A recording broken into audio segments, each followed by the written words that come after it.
Unfortunately, going to start today's show on a little bit of a somber note as Klay Thompson's dog, Rocco, who was very publicized, pet owner relationship there. He unfortunately passed away at 13. And once a dub, always a dub. Klay is still a member of Dub Nation for life and is going to be definitely a hard time for him as he basically went everywhere with Rocco throughout his Warriors tenure and NBA career. So comment down below, pay your respects, throw an RIP, a dog emoji, a couple hearts down in the comments section to pay your respects to Rocco and Klay.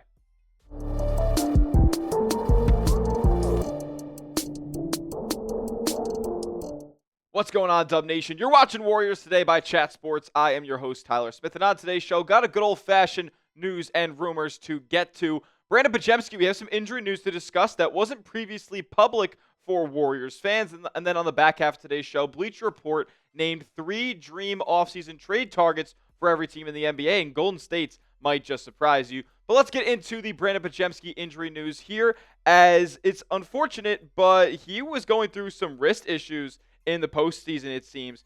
According to this Warriors PR press release, they say Golden State Warriors guard Brandin Podziemski underwent successful left wrist debridement surgery yesterday in Los Angeles. He's expected to make a full recovery and be ready for the start of training camp. A little bit more of a details here from Tristy Rodriguez on what debridement surgery is in a wrist. She says the debridement surgery is a procedure where damaged, dead, or infected tissue is removed from a wound to promote healing. It's unclear when when he first had issues with the wrist, and the Warriors never announced a wrist injury for Podziemski, who suffered a broken nose, an abdominal injury, and a back injury this past season. Look, if there's one thing that we know is Podziemski, for lack of a better word, is certainly a warrior, man. His ability to get back up after getting battered and bruised throughout this past season was definitely admirable. And the way that he was able to return after those injuries, played some of his best basketball in the games that followed after he came back from missing some time during this season. So he's definitely a player that's going to lay his body out on the line night in and night out. And for that reason, I'm definitely glad to have him as a member of the Dubs. And this is not the only injury that Golden State was facing in the postseason. Obviously, we all know about Steph's hamstring strain that kept him out of the Minnesota series, and obviously Golden State couldn't get that series extended long enough for him to come back. Jimmy Butler suffered the pelvic strain back in the Houston Rockets series, falling down on his tailbone. And was he ever really 100% after coming back from that? We probably would have seen Jimmy Butler miss some time in the regular season if he suffered that injury, and he obviously played through it in the postseason. And then Moses Moody, we saw undergo surgery on a torn UCL in his thumb as well. Moody, along with Podziemski, both saw their efficiencies decrease a whole heck of a lot in the playoffs, and it's unfortunate, but Pods' playoff performance, this PPP, was disappointing, no doubt about it. Look, man, he was thrust into the starting lineup after the Jimmy Butler trade kind of full time, and he was really, really good during that stretch. But once the postseason came around, he was not incredibly effective, and especially when Steph went down, and he was, kind of elevated up the pecking order as far as having offensive responsibility. He was not great. And yeah, the side-by-side raw numbers are kind of identical to what he was doing in the regular season, but clearly the efficiencies go down a ton. He was shooting a league average to above league average from three-point range this past season, had some ups, had some downs, especially at the beginning of the season where he was bad. Like,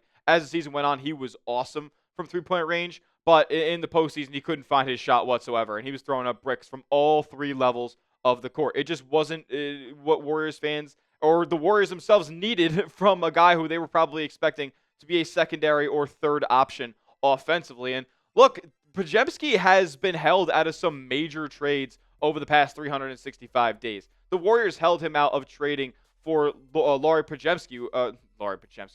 Markkanen when the Utah Jazz wanted Pods back in the deal. So with that in mind, and him being, talked about heavily as a future piece of this next era of Warriors basketball, like, I'm going to be holding him to a high standard, not only this past postseason, but moving forward, because there's a real possibility that Brandin Podziemski's in the starting lineup again for the Warriors next season, no matter what upgrades they make around the margins this offseason. So I'm going to be holding him to a standard of, a starting level player on a team that should be contending for a championship next season and the one after. And Steve Kerr is going to be holding him to a high standard as well. After the Warriors got bounced by Minnesota, he had this to say about Pods. He said this was a great experience for him, the whole postseason run. There were times in this series where he was hesitant to shoot. even though he was 4 for 6 tonight, I thought he could have gotten a 10 or 11 threes off, and we needed those. And I told him after the game, I said, when we get back here next season, you are not going to turn down a single shot. So a little bit of him hinting at the end as well that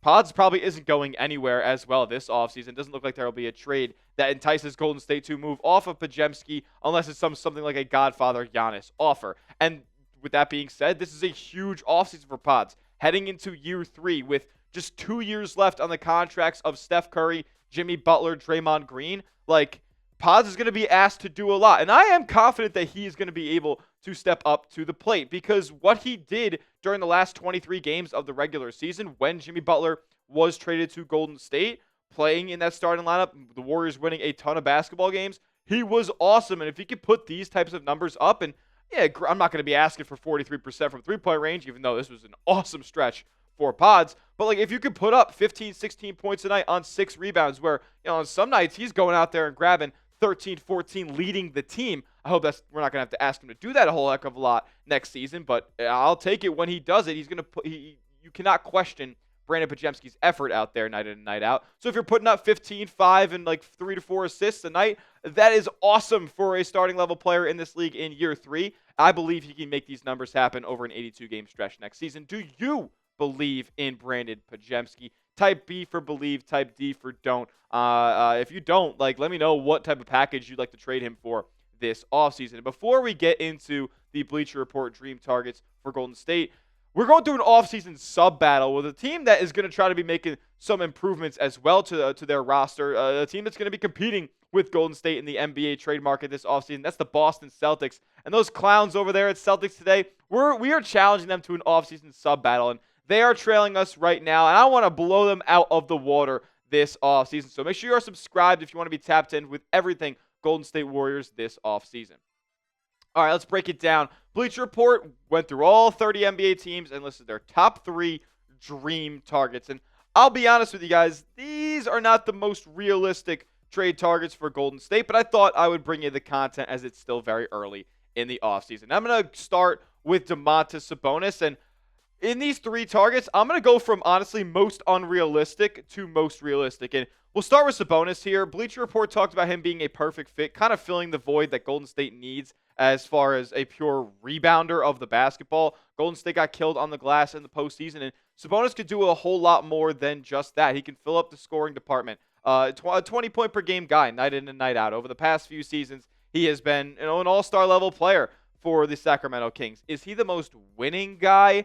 The jury's probably still out a little bit on that, but he's dynamic with the ball in his hands, can definitely take it to the cup, is a strong player once he gets into the paint, and he is a good playmaker as well. Somebody who is not afraid to move the basketball around, and I think offensively he would fit in just fine, even though he isn't the biggest volume three-point shooter or floor spacer. The reason I believe this is just kind of an unrealistic target is because you would have to probably trade Draymond Green to go and get Domantas Sabonis. And what do we know about Sabonis is that he's a terrible defender. Draymond Green is probably the antithesis of him as far as what they provide on each end of the floor.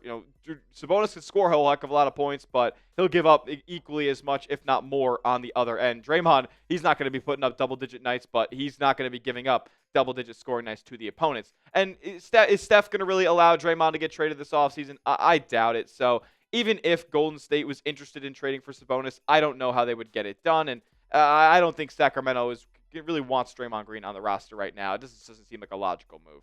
Now let's move over to Derrick White, who we've talked about before on the show as Logan Murdoch of The Ringer, who used to be a Warriors beat writer, did float the idea of the Warriors trading for Derrick White and said that this was something that the Warriors would be interested in at this point. Would the Celtics be interested? I'm not so sure. But Derrick White would probably be, out of any role player, and he is the highest of high-end role players in this league, if I could pluck any role player out of the entire NBA, I think Derrick White is the most perfect fit for a Golden State Warriors team I think I've ever seen. As far as what he can do moving off of the ball, if you just have him and Steph just crossing past an entire offensive possession in the half court, one of them would find a way open. He's an incredible defender. He is one of the best, chase down block players in the league. He leads all guards or players under 6'5" in blocks over the last couple of seasons. He is excellent across multiple levels of this game, and I would love to have him in Golden State. He also could be a secondary scoring option. I believe if he had a little bit more of an elevated role, he could be a 20-point per game a night guy.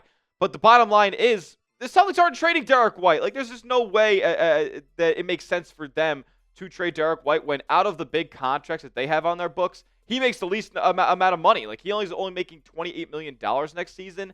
And at the end of the day, even if Boston was willing to deal Derrick White, would they be interested in any package that Golden State can send back to them, like a combination of role players and picks? No, it doesn't seem like Boston's trending in that direction of rebuilding right now, even though Jason Tatum is sidelined for all of next season. They're not trading Derrick White, so almost equally, Sabonis and Derrick White, just completely unrealistic targets for Golden State. But one that is honestly going to be one that I'm going to call realistic right here is Coby White, a guy who also can come in here and score 20 points per game with Golden State. He's already done it with Chicago. Is he going to have the as much of a usage rate as he with the Bulls as he is with Golden State? Probably not, but look, the Golden State needs shot creators, guys who can go get buckets off of the bounce, and Coby White can do that and do it efficiently. And I think even with a little bit less volume, because look, with Chicago, he's taking a lot of bad shots. If he gets more efficient in open looks with Golden State, I think his efficiencies can go up. He's already shooting above to a league average from 3-point range, and a lot of the shots that he takes are off of the bounce. So if he can get some shots coming off ball screens or some catch and shoot looks, I think these numbers are only going to increase. And this is a guy who's gotten better every single season. This trade to me is possible across multiple levels. Like, could you include something like Moses Moody in a draft pick, or a Jonathan Kuminga sign and trade? Like, I would be willing to do either of those kinds of things. And that's why I think this trade is possible and maybe even probable for Golden State, as Chicago doesn't seem to have Coby White in their long-term future. He's only on a one-year deal at this point with $12 million on the contract. He's going to be an unrestricted free agent after that. It could end up being a rental, but it could end up being somebody that impacts Golden State's long-term future here. He's only 25 years old.